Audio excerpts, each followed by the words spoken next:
Last year, this course was piloted in 60 high schools across the country.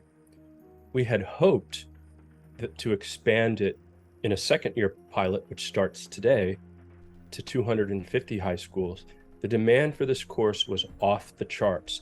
Florida with AP African American courses, Florida with the Don't Say Gay law coursework. Now Arkansas with the pullback on AP African American studies.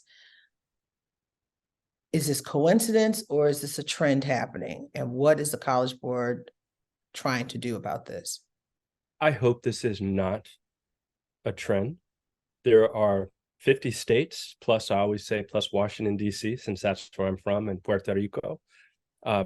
There is one state at this point that does not offer the course. We're not sure. We don't think. We hope Arkansas isn't going to be the second state. We don't want this to become a trend. And here's the irony, April. Last year, this course was piloted in 60 high schools across the country.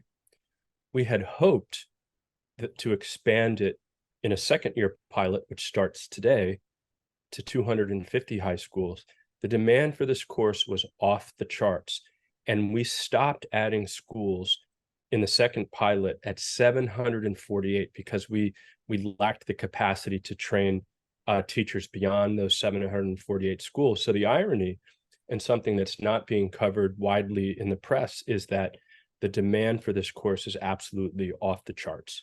AP African American Studies is now entering the second year of its pilot. As I mentioned earlier, it was in 60 high schools last year. It will be in about 750 this school year, with 16 to 25,000 students. A pilot is a bit of an experiment. It's a well-informed experiment, but the reason you pilot is to be able to make enhancements to the product.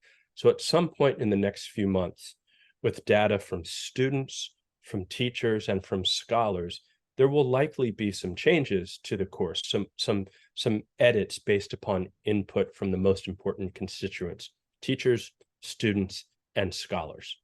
So Steve, AP courses and the benefit of AP courses pop up anywhere. You said recently that AP Spanish class students on Martha's Vineyard were the ones that translated for the migrants when they were dropped off in Martha's Vineyard last year? Yes, apparently those people were transported by bus from the airport in Martha's Vineyard to a parking lot across the street from the high school. And when an administrator from the high school went to see what was going on and discovered that all of the people on that bus were native Spanish speakers, she went across the street to her high school, to the AP Spanish language class, and asked those students to come and translate for these folks.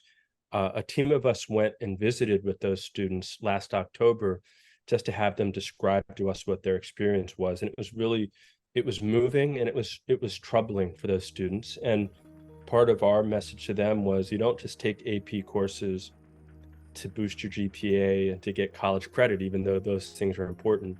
You take these sorts of advanced courses to build skills that you can use in real life. And they were a perfect example of doing that.